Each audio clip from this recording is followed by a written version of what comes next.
Hello and welcome to the MB Om podcast, where you will learn to master the business of yoga with guests from around the world who have experienced becoming successful yoga teachers, studio owners, and much more.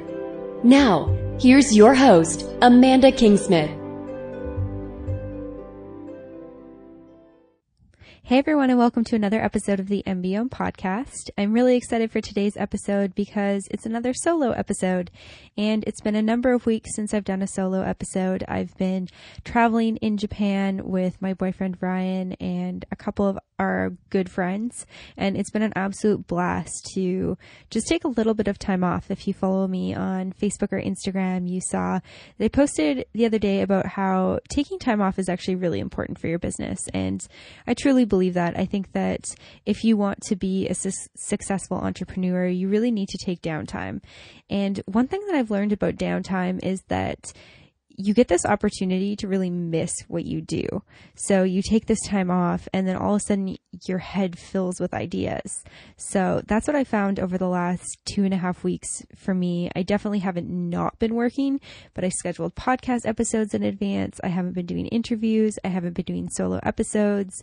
And about a week ago, I was trying to fall asleep and my head was filled with ideas, and I just got up and ended up just writing them all down and journaling for a while. And I was like, wow, I haven't been that filled with ideas in a number of months. So if you were in the same boat as me working for yourself, then, maybe take that advice and give yourself a little bit of a break.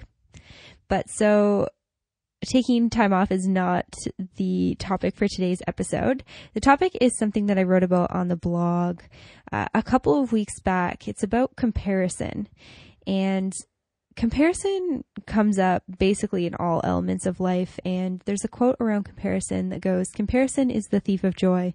And I really think that comparison can be the thief of joy, because you can be really proud of something that you do, and then you can turn around and compare it to somebody else's progress or to something that somebody else is doing, and all of a sudden feel not so great about it. So I think that a really obvious example of that is, say, a fitness or a weight loss program. So say you set out to lose 10 pounds, to tone up, you have this whole plan, you change your diet, and you go about and you do that and you get the results that you want. And then maybe you're talking to your friend who's like, "Oh yeah, that's great. I did, kind of the same thing, but I worked out 6 days a week instead of 5, and I lost 15 pounds instead of 10. And, I've gone down 2 dress sizes or 2 pant sizes." And all of a sudden you feel kind of like, ugh, well, that kind of sucks. And you could look at it 2 ways. I mean, you could look at it from the perspective of, oh, that person should stop showing off, but everyone should be proud about the things that they accomplish. I think it's more about looking at it from your perspective. You can take that as, wow, that's amazing. Good for you for accomplishing that goal. Or you can turn around and be like, oh, they're better than me. They did something better than me, and compare your progress to theirs. So I think that that's kind of the most obvious example that I see, and I want to link it kind of around to something that's more tangible for us as yoga entrepreneurs. And I think that I'm going to start with just kind of talking about, turning that weight loss example into something that we can probably all understand as practitioners first. It's this idea that, we are all at different places when we arrive on our mat. So you can come into class and, maybe nail a non-wall supported headstand for the first time. And if you've done that before, you know that feeling is so awesome.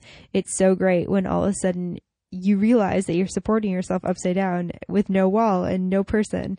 And there's going to be other people who are working on something different. There'll be people who are levels below you and levels above you. There's always going to be somebody that's working on something that you can already do or that you've already mastered, and somebody who's working on something more. It's really easy to walk into something like a yoga studio and look around and see what everyone else is doing and begin to compare yourself. I think that's probably one of the most dangerous things as a practitioner, because if you walk into the yoga studio and make your practice about what other people are doing, you're not really practicing for you anymore. And that's something I definitely dealt with when I first became a teacher. And I'm going to go ahead and assume that somebody out there listening also experienced the same thing, because I've had people write in asking questions about, when do I know if I'm good enough to be a teacher? And that's such a legitimate question, but then also such a ridiculous question at the same time, because we do get it in our heads that we have to be able to do things at a certain skill level before we can teach them. But then at the same time, teaching is such a personal, intimate, from the heart experience that it shouldn't really ever be about your skill level as a practitioner. It should be about your personal practice and, showing up on your mat and your mental space and your desire to share that practice with other people. I know that when I first started teaching and I would go to studios to connect with studio owners, I felt this need to bring my A game, you could say, to the studio. It's like, I need to prove that I can, pike up into a headstand every moment that I can. And I have to take all the advanced options so that I show them that I know what I'm doing physically. And for me, sometimes I would look around the room and see just practitioners, so people who weren't teachers, doing things that were much more advanced physically than I was doing, and kind of get a little bit down on myself. And it took me a couple of months before I realized that it really wasn't about that. And if you've been following along with MBO for the entirety of its life, I did a solo episode in season 1 where it's called What Does It Mean to Be Good at Yoga? And I kind of went through this really philosophically clumped idea of, what is being good at yoga? Is it physical? Is it mental? Is it showing up on your mat? And I think it's certainly a complicated issue. And that kind of wraps around back into this idea of comparison, because we get this idea of, the certain threshold of what it means to be good. And then we compare along those lines. And if we begin comparing ourselves, our physical practice, to other yoga teachers, maybe we'll get better, quote unquote, but we may also not thrive in our teaching environment, because you might get this idea that you're not ready because you can't do a certain pose, because you can't put your foot behind your head or something like that. And to me, that's a really sad thing, because if you have done a teacher training and you feel that there's something that you want to share with people, I think you should definitely go out there and share. So that's the first element of comparison that I want you to consider in your life. When you show up into the room, into the yoga studio as a practitioner, are you looking around? Are you watching other people? What sort of self-thoughts are you having? What's your inner dialogue like when you are there as a practitioner? Because I think that there can be this pressure on us as teachers to show up and be good, to prove that we are legitimate enough to teach that art, to teach the practice of yoga. And that can be a really dangerous thing. So just the first point to consider. And then the second thing I want to talk about dives into a little bit more about what my blog post was about. So I did a 3-part marketing series where I talked about websites and social media and how to choose what you want. And something that I think that comes up with around that topic is comparison, because oftentimes we'll look at other people's websites to get inspiration. We'll look at other people's social media accounts to get inspiration. And then it's really, really easy to compare. It's really easy to look at somebody else and be like, oh, well, they have 7,000 followers and I only have 700, or I only have 400. What's wrong with me? What am I doing wrong? Why am I not good enough? All these questions that go through our heads that kind of discredit us as yoga teachers and business owners. And I've definitely experienced them, which is why I wanted to talk about this. And the reason why this kind of came up for me is many of you may know that Yoga Girl released a podcast a couple of weeks ago, and she released this podcast, and I love her. I've been following along with her for a couple of years now, and I've been completely obsessed with her Instagram stories since she had her baby. And I was like, oh, cool, she released a podcast. And then she starts posting about how, it's number 1 in the health and wellness category. Oh, it's made it to the front page of all podcasts. Oh, she's made it to the top of all podcasts ever on iTunes. And I was like, damn, that's so frustrating. I've been podcasting for, over a year with MBOM, close to going on 3 years with my travel podcast, The World Wanders. And certainly they do well, but not that well. And I was like, maybe I should just give up. Maybe I should just stop.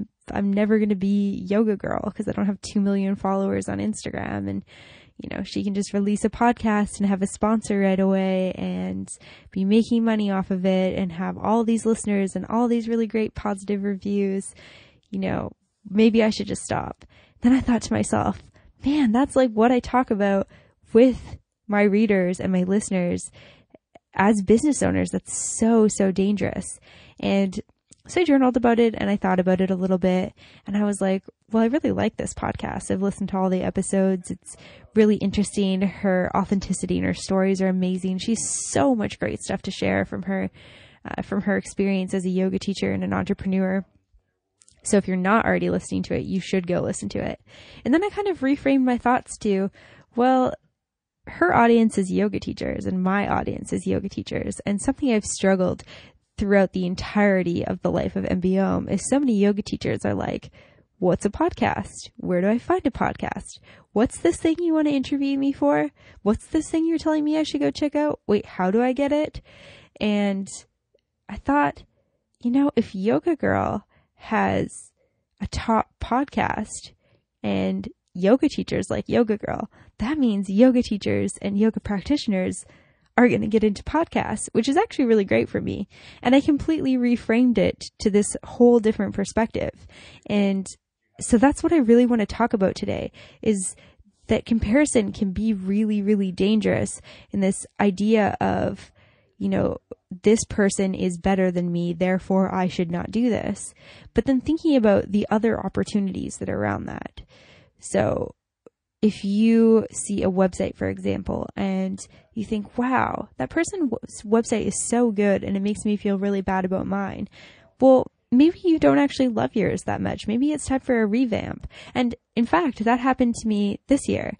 I really liked my website when I first started last year. And then I interviewed Danielle Joseph from Your Yoga Brand, and she has the cleanest branding. I mean, obviously she's a brand expert, which is why she does an amazing job at her website. And I was like, damn, her level of professionality, if you pull up her website beside my old website, it's like mine looks like a child made it. And so for the 1 year anniversary of MBOM, I was like, I'm going to give MBOM a makeover. Does my website look as good as hers? I don't know. Maybe, maybe not. I would probably lean towards no, hers still looks better and cleaner, but I'm really happy with mine. I did it myself. I feel like it conveys the messages that I want. I feel like it shows the images a little bit better than my other one did. I feel like it's cleaner. It's more, I guess, the look that I was wanting when I decided to redo my website. And so I feel really happy with it.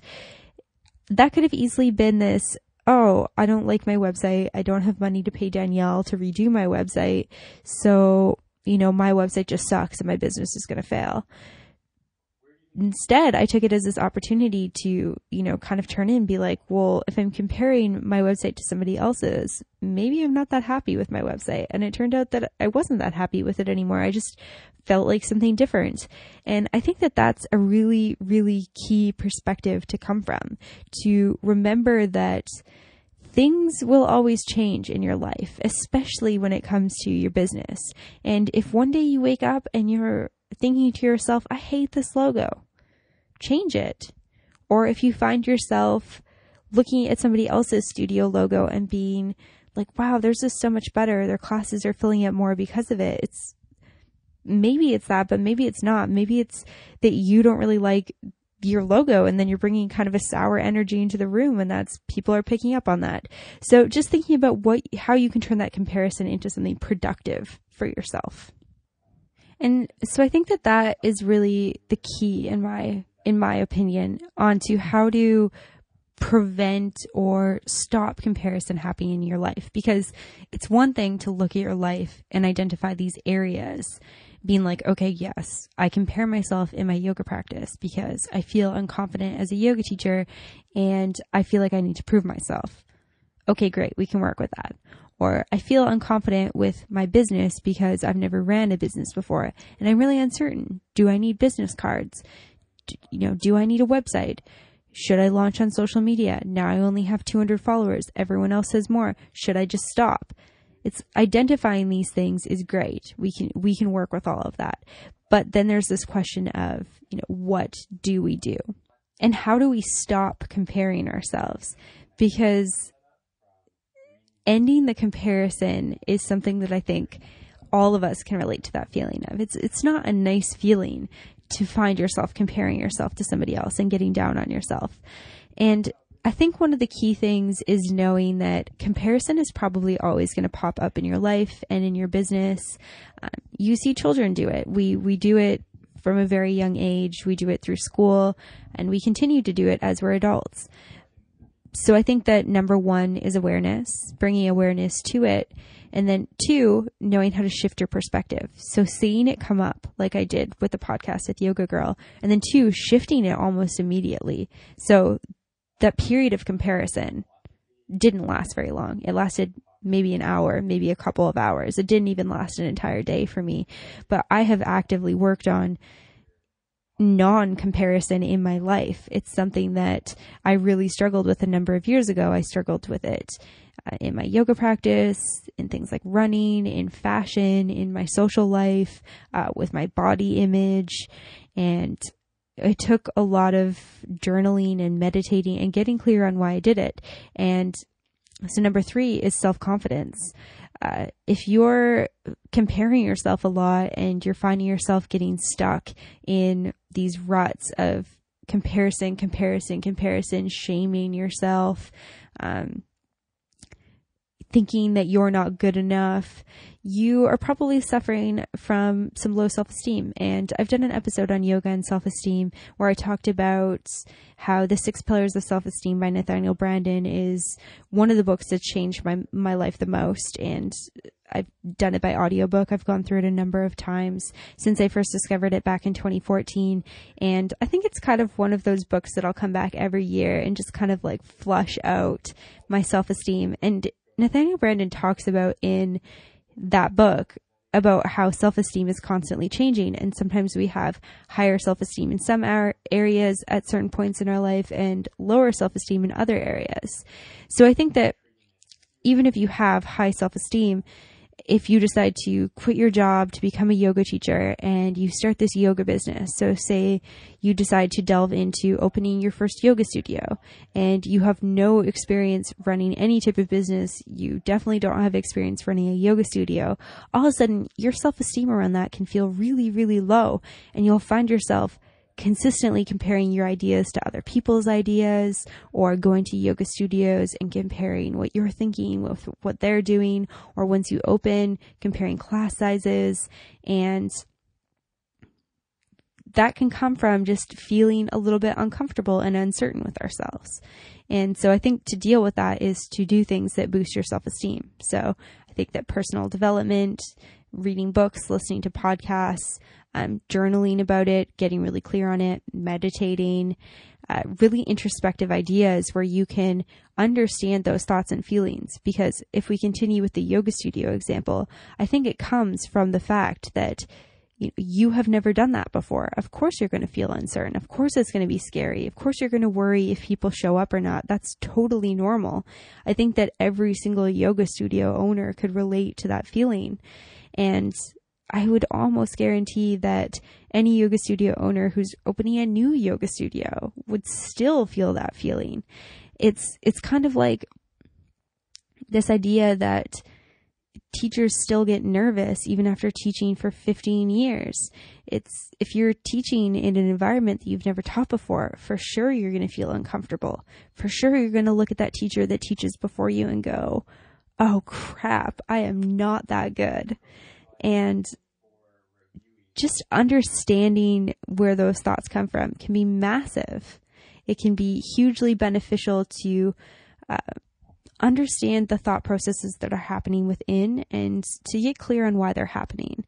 And then once you have that, and once you've built up your self-esteem, shifting your perspective. So finding a new way to look at every single thing that you're comparing yourself.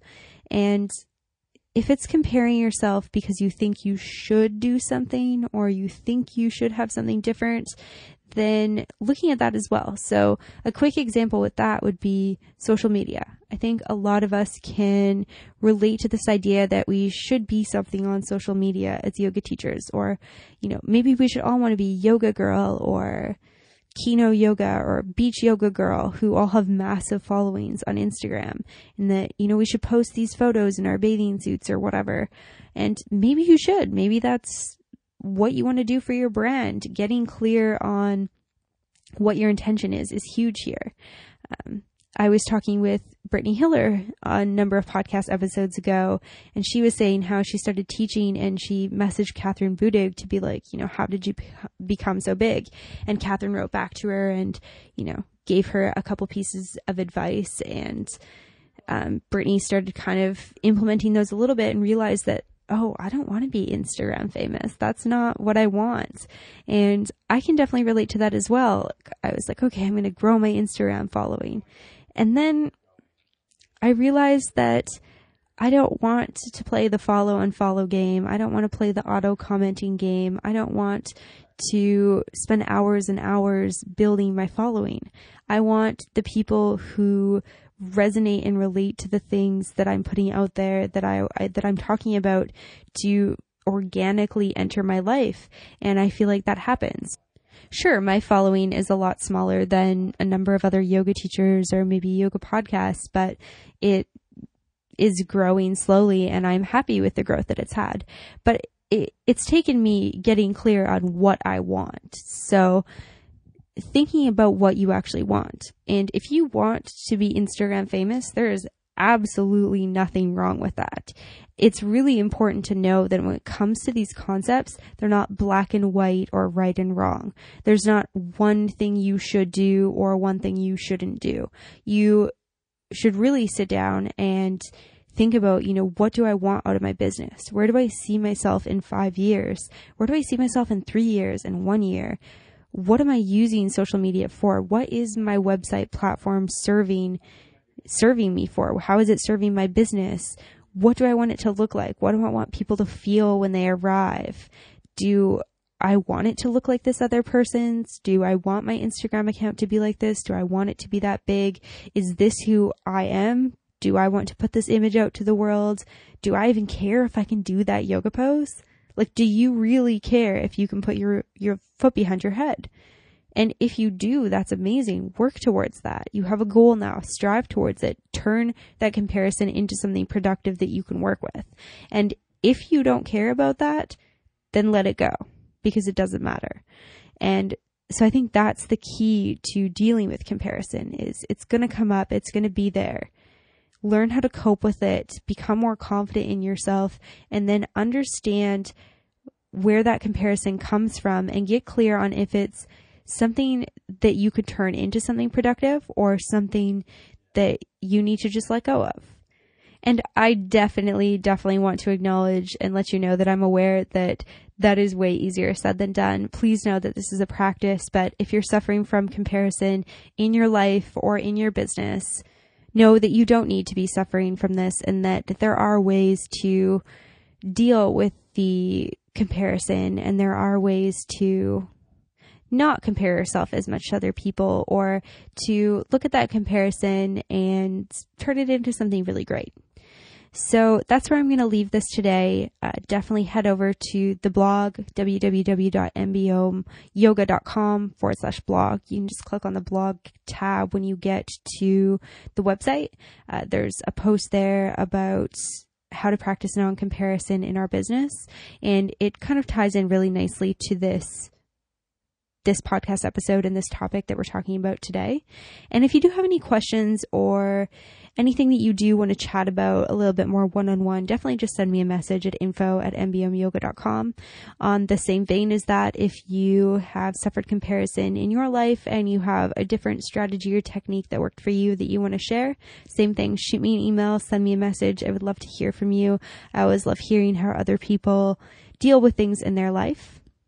And just as a heads up, I am doing a Q&A episode in a couple of weeks. So if you have any questions that you want answered or any questions that you think should be talked about, you can also message me. Once again, info@mbomyoga.com. You can also message me on Facebook or Instagram at Mastering the Business of Yoga. And if you're not already a part of the newsletter, you should definitely sign up and get involved. I send out newsletters about once a month, occasionally a little bit more than that. And it's the best place to find about everything new and exciting that's going on with MBO. As always, thanks so much for listening, and namaste.